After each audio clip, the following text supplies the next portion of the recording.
Hi, everyone. I'm Carla Canales, and I'm really excited about our conversation today with two of my musical idols and inspirations and dear friends. We're here with Tiffany Ayalik and Inuksuk Mackay. They're both just incredible polyphacetic musicians who also do something very special, which I'm hoping they will tell us about. But before we get to that, I want to start by asking you both, what is your first musical memory? It's we have always had lots of different types of music in our house. So it's like growing up, it's hard to sort of like pinpoint what the first thing was. But we for sure have lots of like really beautiful formative memories, especially together. And we growing up pre-internet and pre a lot of things that we have at our fingertips today. I think especially for the times that we would go out and spend like weeks or months out on the land, that music was for sure a big part of how we bonded and kept ourselves entertained and kind of explored sonic worlds. And I remember very early on being on camping trips, for weeks on end and just like paddling around with my sister and making up songs. And that's a pretty early and pretty formative memory I have. Cool. Yeah, I think by the time I developed recall, music had already been a really influential part of my experience. So I'm trying to sort of sift back and say, like, what's the first time I can really recall in a powerful way the experience of music? And I think one of the big ones was, being in it and the rain is falling against the side of the tent and Tiff and I are throat singing together. And then fast forward, 10 years to us being tweens and thinking, what would be really cool if we started a throat singing band? And it was just like this magical idea that, you're kind of quasi serious about. So to have that sort of actualized in adulthood, sometimes I just sort of pinch myself and think, is this real life? Yeah. I'm so glad you brought that up. That was sort of the surprise I was alluding to earlier. Your incredible throat singing. I mean, I want you to maybe tell us a little bit about all of the various instruments you play, but if you could touch upon how do you define throat singing? What does it mean to you? And maybe just explain a little bit about it. We're going to be sharing some clips with folks, but as a singer myself, I'm fascinated by this incredible way that you utilize your voice. The throat singing that we do is called katajak, and it is a traditional Inuit form of throat singing done by several regions in the high Arctic, not so much Alaska way, but a little closer to the central and eastern Arctic of Canada. And traditionally done between two women, although there are, everybody can throat sing. It was just more of a result of function, I believe. If like men were out hunting, usually women would be kind of taking care of everything else, and it was a way that women bonded and still continue to bond today. And the practice is a call and response, so quite different from sort of Western notions of singing where things are in unison or at the same time. The point of one of the biggest differences with throat singing is that you're completely different from your partner in terms of timing. So that's a fun thing to navigate as singers who also occupy and have a sort of different Western aesthetics that we also enjoy, is like a cool way to be blending sort of a traditional form with sort of a contemporary form like we do. And the sounds come from the oral world around us. So anything that makes sounds, if it's weather, chores, what else, sister? Animals, seasons changing, anything that makes noise. We're taking that, being inspired by it, and then creating a song based off of it.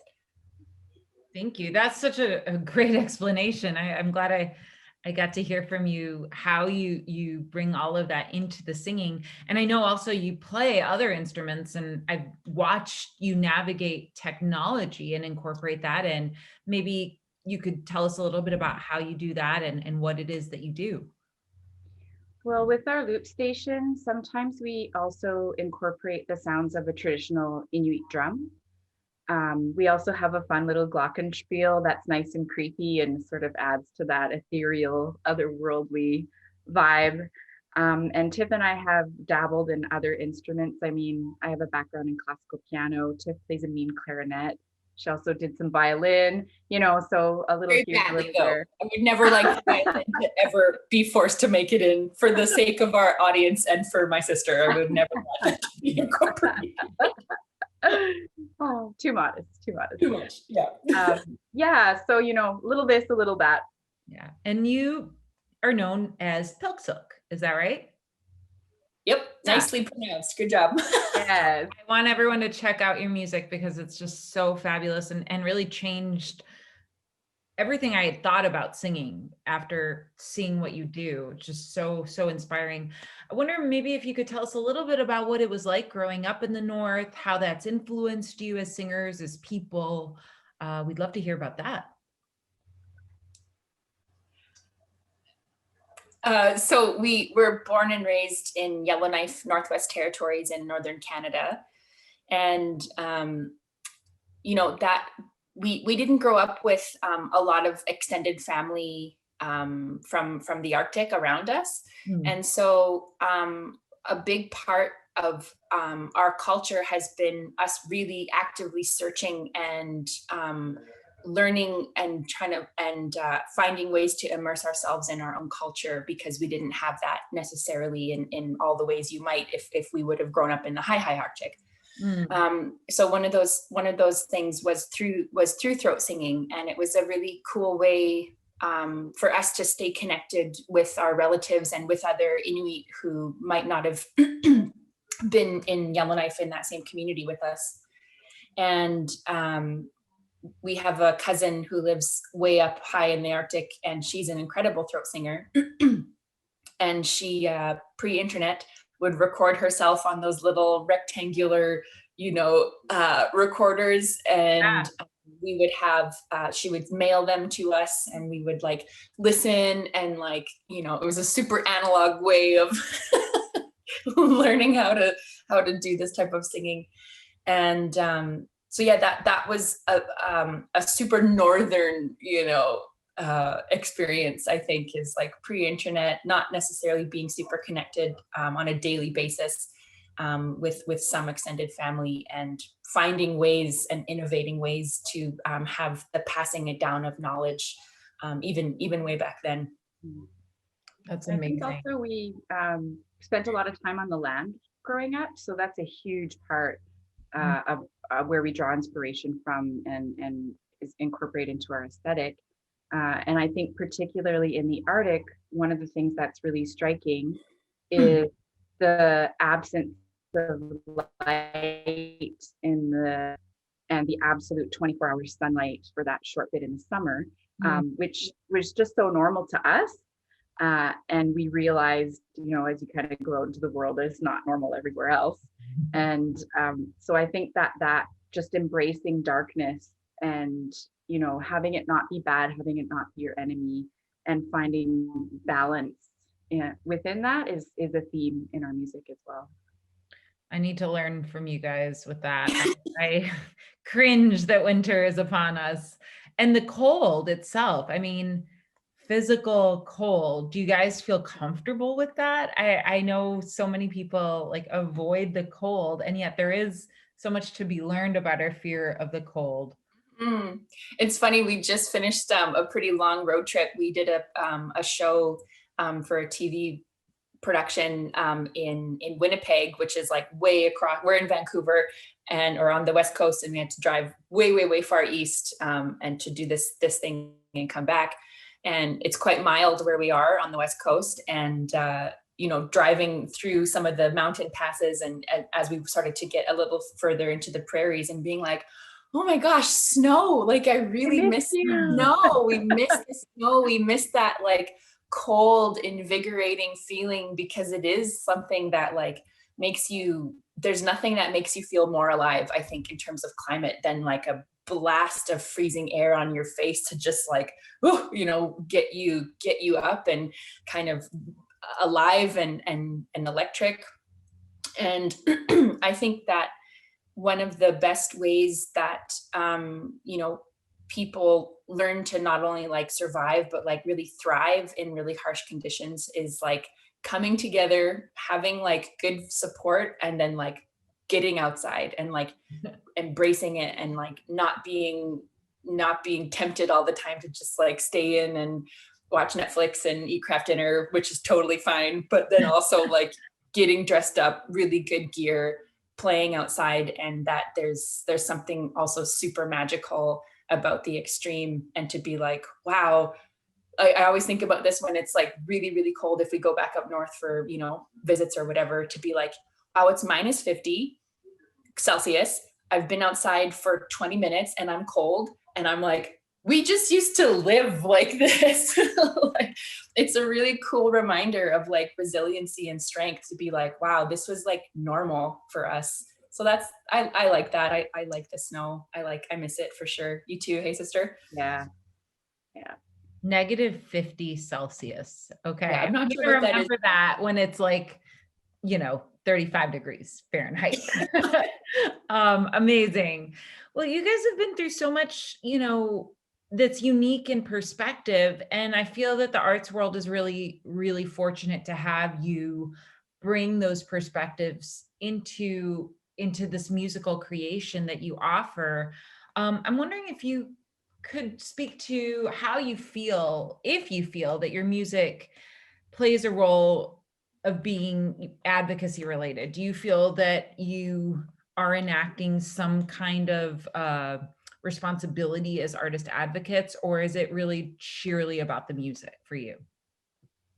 I think we sort of stumbled upon being poster children for issues around cultural appropriation. And I think that in the nature of being Indigenous artists in 2020, you know, just living true to your values and doing what you do, you're going to come up against things where you have to make a choice and say, am I going to do this the way that people think I should, or am I going to do it the way that sits right with me?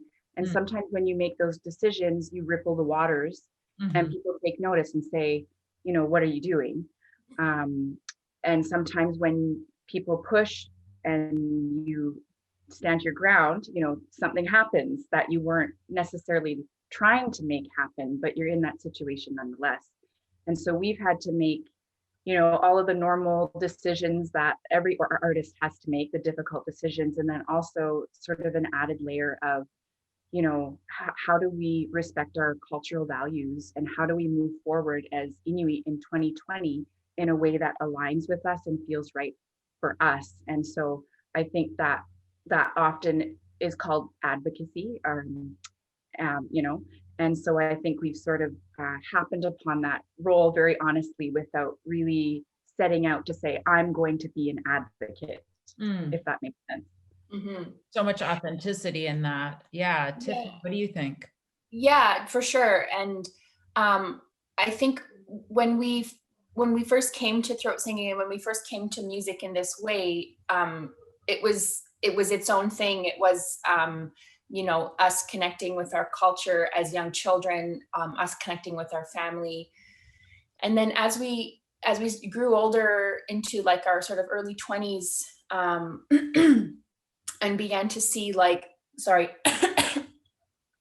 when we began to see that, oh, there's many different reasons why we didn't grow up with this in our home, with this as part of our everyday, you know, that because of things like colonization and, you know, things like the church and government, looking at any cultural practice by Indigenous people, basically anywhere in Canada, that it was heavily tabooed, really frowned upon, very misunderstood, and was regarded as this sort of evil, demonic, you know, sort of practice. And realizing as we got older and became a little bit more politically aware that oh, these are the reasons why we have to, learn by tape and mail. This is why it's hard at the time to find the mentors and the teachers that we wanted, because a lot of people, way back then, were still very afraid to throat sing, that it was still regarded as like a taboo thing. And so then we started to be, as we were forming our, more political awareness, to be like, wow, let's look at this art form, and why this is difficult, and why this reclamation is being regarded as radical an act as it is. And so that also kind of coupled with what Inuksuk was saying, of us just like wanting to do this music and connect with it, and realizing the reasons why there are so many barriers to overcome, kind of came together naturally in a way that we can be advocating for not only throat singing, but the reclamation of other areas of Inuit culture for us. I love that you use that word reclamation. And, this is something that I hope is timely, and that I know here in America are confronting in ways that are quite significant. And we hope that that'll lead to change.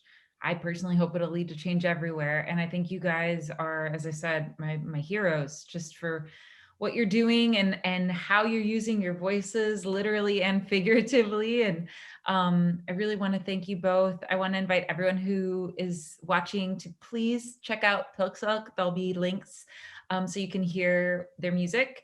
And Inuksuk, Tiffany, thank you both so much. If there's anything that you'd like to leave our audiences with, please let us know. And we really look forward to continuing the conversation. Thanks, Carla. Thank you. Thank you both. And yeah, everyone check them out. They're amazing. And we need to hear much more of them here in the States and just all over the world. So when you guys have, your next t-shirts, albums out, sign me up. I love it. Thank you so much. There's new stuff coming soon, so that won't be too long. Yay. All right. I'm getting ready for it. Thank you both so much. And cheers to winter.